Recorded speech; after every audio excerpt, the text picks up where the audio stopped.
Enano munya suntie anwanwasem Ejanom munya suntie anwanwasem Yenam agora so de beka anwanwasem Yenam agora so de beka konfo kesi anoche huasem Okonfo kesi anono Okonfo hine nono Okonfo hine anoche nono Ase nyame amesika jefiri sura bera ASANTEMAN Okonfo kesi nono Okonfo hine nono Okonfo hine anoche nono Ase nyame amesika jefiri sura bera ASANTEMAN Anoche onana no de frewo ai anoche ma homini so ai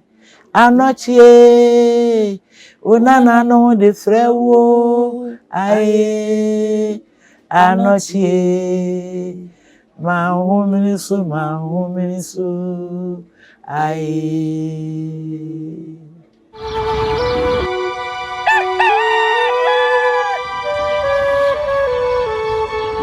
Dentini ebube ne brebe eze ebube ebe ye de den kura preko enim sebe odwampopo bi esi kuro ni mu a wase wadore sra panyini wontena fie ema aseduamfo blani pie frimantam behin se pin enye nkwandewa na yesotro no ansa na odi asebe fita na no makode brensi am awotua ne nsem mojabumo ni hu duanani wie klaman wo yesofo okra wo nye ye bi tontonte ye no nsa na ye fa nyansapo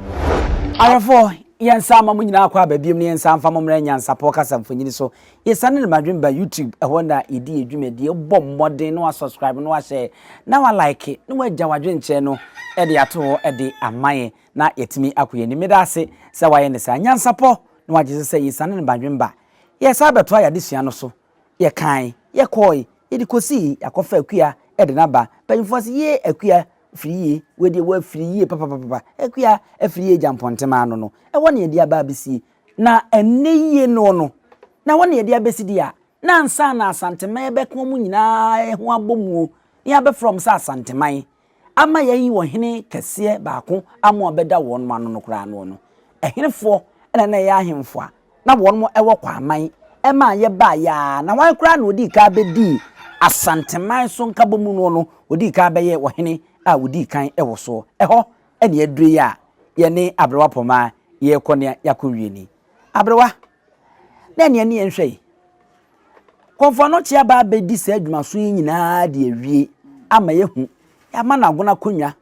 ye wie ye ne hia hena konwa wo ya ka ho ye se ye hu sa ASANTEMAN mu konwa mienu a konfo no chia ye nyankoma de ba ye no uyi sikadwa hia hene e de ene ka ho sense na ne ho hia wo hene hia hene so agina mu ama ne din ne ho asede no watumi adwo ama ye hu senti a wo hene sa na ne ho hia no japade ye ka mu a obi befa ko ye nyina watumi adi so nkunim akofa wo hene bampo esa ade no aba beduru ne ye pese ye hu se ansa na we num nyina ebeba no ayemfo bai na ASANTEMAN na ye nyanka mbom sa asante no na kwa aman wonum didi so ayemfo a wo mbedi kwa aman so no de odi ka ne di twum ena de otoso de entwi de otoso miensa ye krobia mansi de otoso na ye uti akente na Obiri Yeboah ona obedi enkabomu no ahenkan abra kwa amanum kukufunum ne wo mo maka nyina ka bomu no Obiri Yeboah ona odi ahenkan ma ye frɛ ne sɛ wo hene ni twum ni entwi ne krobia mansi ne uti akente no ne de na ye dukuru na de o mani nyina kan ya adwene bomu na woda ya no sɛ ASANTEMAN ehene no ene Obiri Yeboah wonu odi kan ansakura na Osei Tutu ba wonu na chiri ni Osei Tutu ebae ansana Opoku Ware enso so bae na sabrewa de ye kan die na satamon boma akusi se doma akusi se wo be konkon bi se de ene osagefo osiade yo agiman bedu ema yeti ase ne wo kan abakwasem bi se han wonom kroma be kwa mo hini bi wo mato no so re ya na saatem no na nya asante nka bomu ehene e bia na saatem bia wodi kuro bi Sabre na nya asantefo na dukuro na asantefo ba ye die fi nana Osei Tutu achi Opoku Ware katachie kan se de asie bia makata achiri de aye mentam kese wobebo so adwo so osere nti na ye mesere wotimfo ntan kese kan tan kese nti Opoku Ware na wodi tumi si ho bibi ababia wakata eche nti na efre no wotimfo Opoku Ware katachie o kata na emenyina echi na wono na beye Batakarikese no na bra wodue wieye na wo ma na ho so no a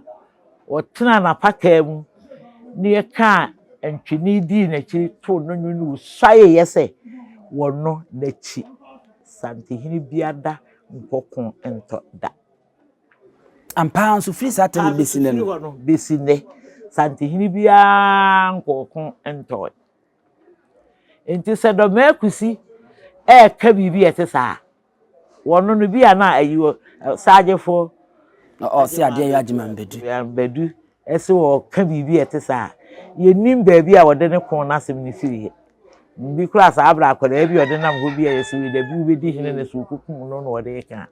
santeman mu de Asantehene ba ye de ka bo mu nya Asantehene wotimfo Opoku Ware katachie de Batakarikese si ho hye ntankese mu kana ma ye tra Asanteman mu de o sajefo agima bedu no minyini ni se asema wo ka no ikasi me bupi se nya nokore na hanta asemo ye nyina no na nanu ma kwa se ye nche no do odi etisi mu ti saatem no Osei tu pen so na na wa ASANTEMAN mo tisintre so na wo ye mrento asem se wonsum Osei tu nyam kese no we ya yesem opeso wode no ho na woje tenfa ha kwara no na nanu tu no so sam ifi ho be pimpuku ade bere so nyina otimfu Opoku ade bere so na bra na nanu tu no so sa na o dwane koro no ene wo to bna na se domna kusi ene ye to domna ekon o to domna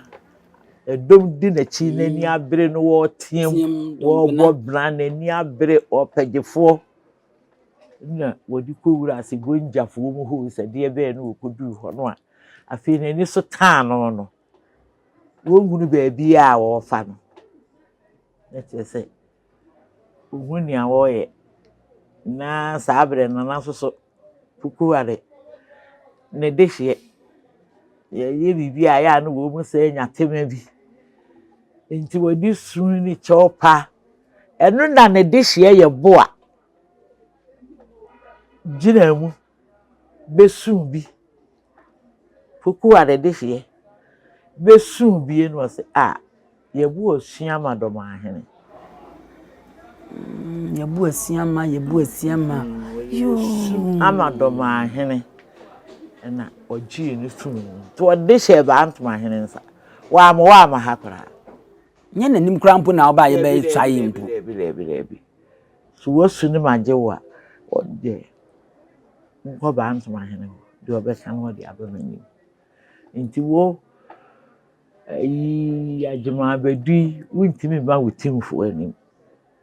usaba antoma be ye bibi abisi ba antoma ahene so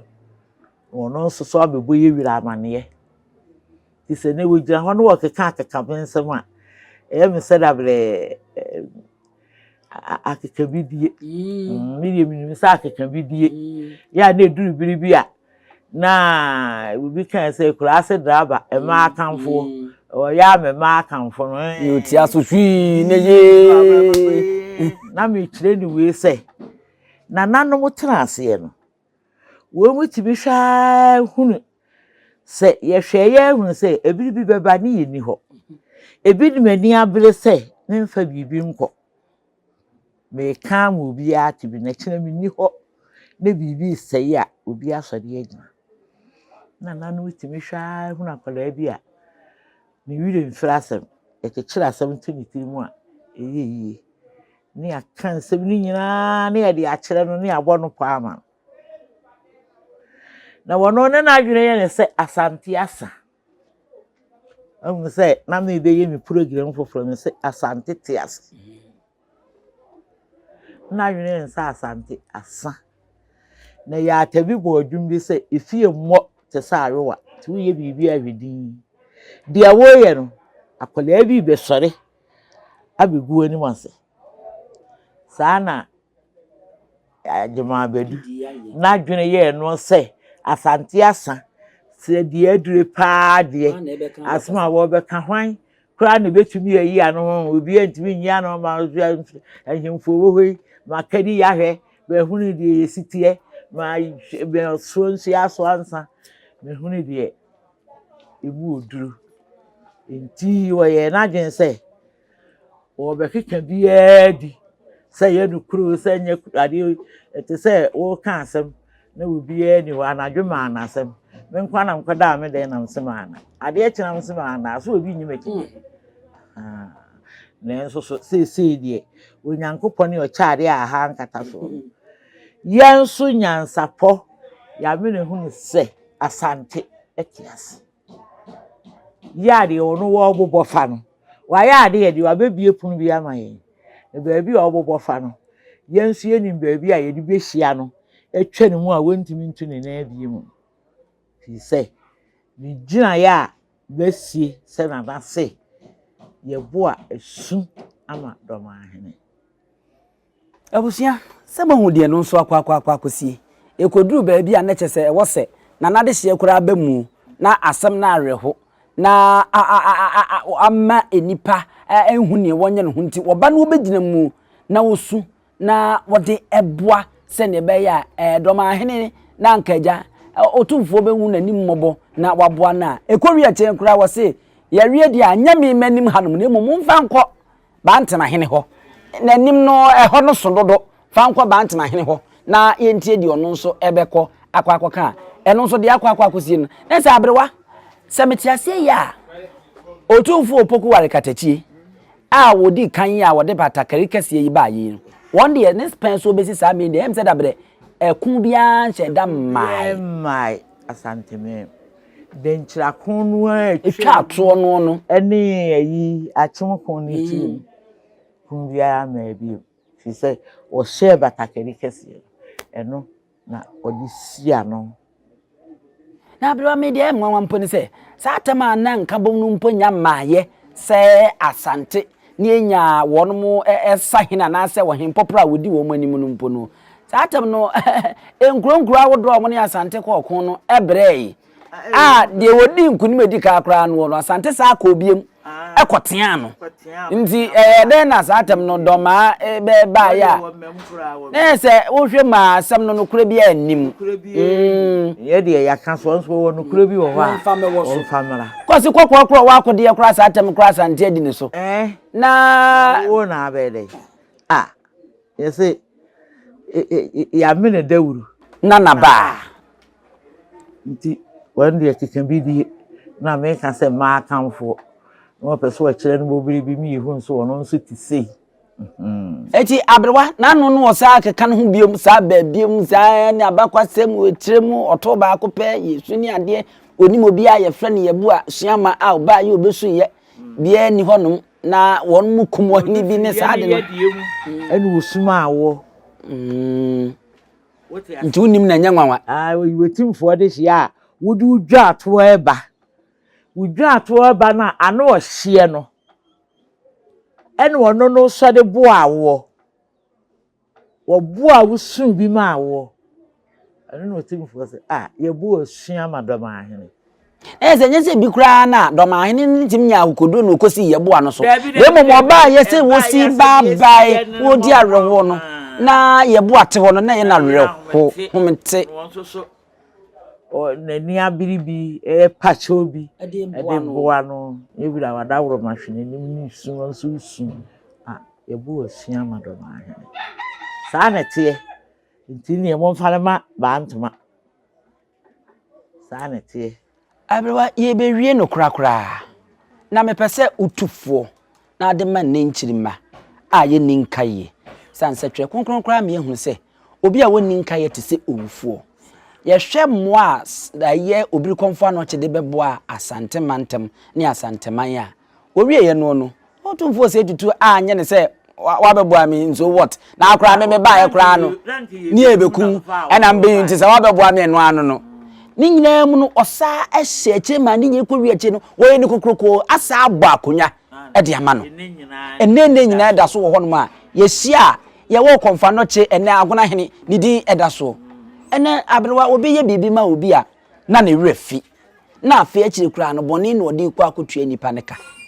ye nwie na tu enne ne mafo enne nchiri mafo e wo saa subanfo yi hu yo waka sempa ene wiase a ye won se di ni pesiti e no se widi ni pe chi kura wonyi obi papa me koye we ma aso mesidi e ne ba aso amenwene me ho koye we ma aso mesidi e ne ba aso amenwene me ho wo mua ahu na onipa boni ayefo otese abo akopọ odidi awie no odnanu atwitwiri fam na me de be ka aka bi na hia hene a enne ne ba ne di ade ni no wote so no wo se na kwabene je wo se na esanko ne bana nye esanko ne bana kire se enne yi aya ade we yi ameye ma wi fu tirimu yode wayi mi ato atwe enye wo nkunu wo hia ade o bi a na hia ade kese bi wo ho onje me kan kire enunti enne ya ho kire wo mu nyina fi se suban ifiri se suban obi yi obi papaya na ni wi de tiri no nyame amo akora betomre bi onya akora ojeji wanu ahwe kora be che watu nenso na nanom de ne yese enipa ewo enkaye so kai nipa de waye bi ama wo wo se winya nkaye ewo enipa o kai asem no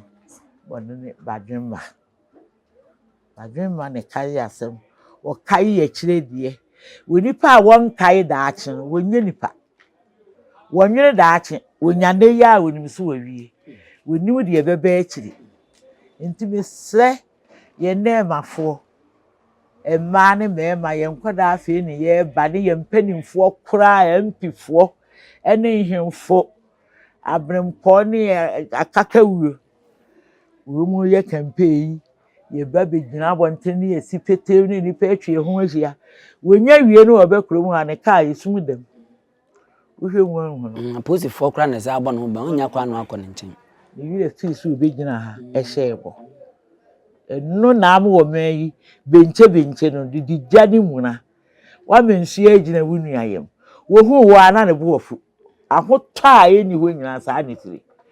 de wo ye obo awo no wo wi afiri no wo hu ana ne bo ofu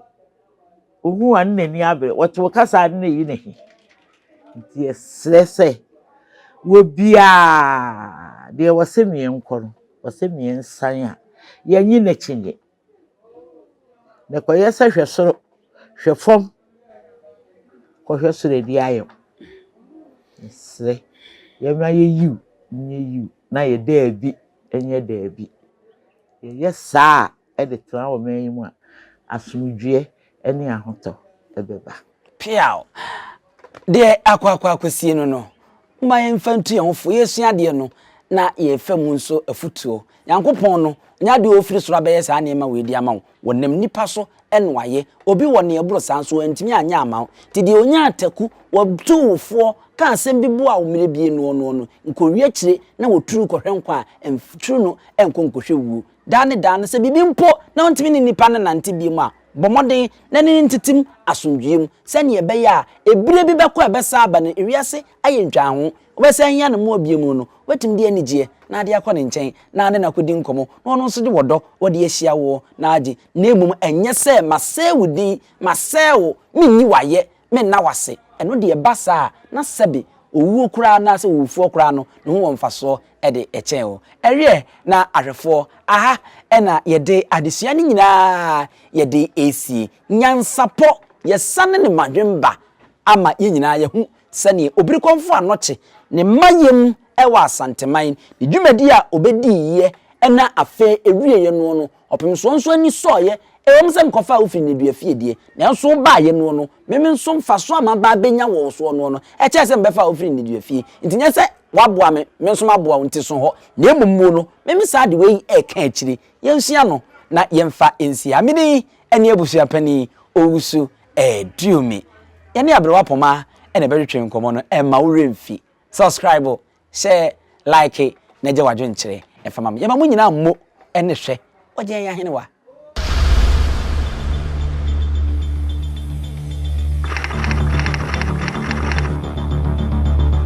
titi wobika titi wobichire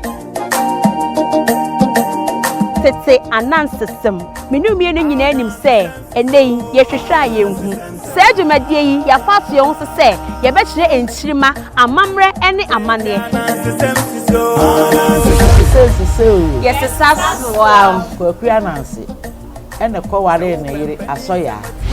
so woje wase na ya akora aboni abenye panyimboni ewiase ayewe no wodo tema ene enida ho watwente kuma afiri ho se de kwaku ananse dibitiri nyina ewura wo meni wona wonim de wonim amamre no te amane ase ye beji nkonya ni ato anansesem no ye hwiye a afutu a esene fata no wafa na ade abo obura eno nti no chia me na ajewa bajo abra me de tete anansesem ebro me dawo ase anansesem so anansesem sawa